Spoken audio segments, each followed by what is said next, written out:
নমস্কার। এই মুহূর্তে সবচেয়ে বড় আপডেট সিএএ নিয়ে। যেমন কি আপনারা জানেন, আজ থেকে অর্থাৎ 12ই মার্চ 2024 থেকে কিন্তু সিএএ পুরো দেশ জুড়ে কিন্তু লাগু করে দেওয়া হলো।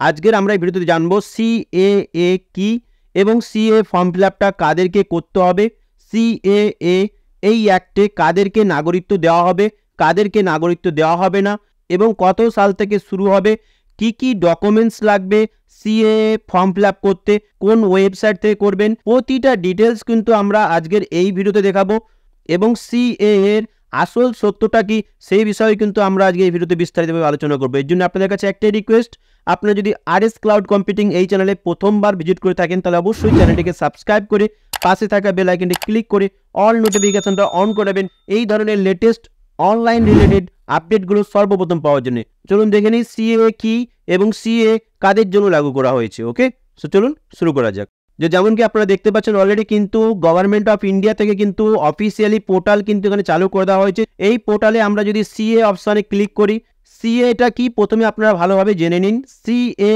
এর ফুল ফর্ম হচ্ছে সিটিজেনশিপ অ্যামেন্ডমেন্ট অফ অ্যাক্ট, অর্থাৎ নাগরিকত্ব সংশোধনী আইন।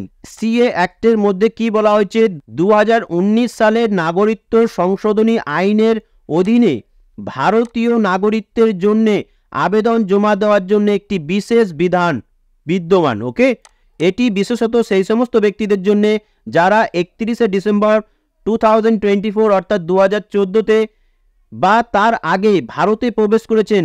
ডেটটা কিন্তু ভালো করে মনে রাখবেন, 31শে ডিসেম্বর 2014 বা তার আগে যে সমস্ত ব্যক্তিরা ভারতে প্রবেশ করেছেন, কোথা থেকে, পাকিস্তান বা আফগানিস্তান বা বাংলাদেশ থেকে, হিন্দু, শিখ, বৌদ্ধ বা জৈন বা পার্সি বা খ্রিস্টান সম্প্রদায়ের অন্তর্গত যে সমস্ত ব্যক্তিরা ভারতে প্রবেশ করেছেন তারা সিএএ এর জন্য কিন্তু আবেদন করতে পারবেন।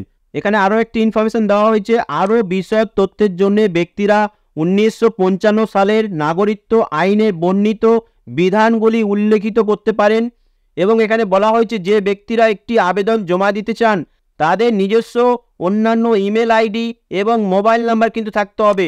অর্থাৎ আপনি যদি সিএ এর জন্য আবেদন করতে চান তাহলে আপনার কিন্তু পার্সোনাল একটা ইমেল আইডি থাকতে হবে এবং মোবাইল নাম্বারও কিন্তু থাকতে হবে। এবং এখানে বলা হয়েছে দেখুন, আবেদনকারী সিএ 2019-এর অধীনে ভারতীয় নাগরিকত্বের আবেদন জমা দিতে ক্লিক করুন বোতামে ক্লিক করতে পারেন এবং আপনার ব্যক্তিগত ইমেল আইডি ও মোবাইল নাম্বার ব্যবহার করে লগ ইন করতে পারেন। অর্থাৎ আপনি যদি সিএ এর জন্য আবেদন করতে চান তাহলে কি করতে হবে, আপনাকে এই অপশানটাতে ক্লিক করতে হবে। এখানে বলা হয়েছে সিএএ 2019-এর অধীনে ভারতীয় নাগরিকত্বের জন্য আবেদন জমা দিতে ক্লিক করুন। এই অপশানটা থেকে আপনাকে প্রথমে ক্লিক করতে হবে। এই অপশানে যদি আপনি ক্লিক করেন তবেই কিন্তু আপনি পরবর্তী পেজে আসবেন, অর্থাৎ সিএএ এর অফিসিয়াল লগ ইন পেজে আসবেন, যেখানে আপনি আপনার ভ্যালিড মোবাইল নাম্বার বা ইমেল আইডি দিয়ে কিন্তু এখানে লগ ইন করতে পারবেন এবং লগ ইন করেই কিন্তু আপনি সিএএ এর অর্থাৎ সিটিজেনশিপ অ্যামেন্ডমেন্ট অ্যাক্টের আন্ডারে আপনি কিন্তু ভারতীয় হওয়ার জন্য এখানে আবেদন কিন্তু জমা করতে পারবেন।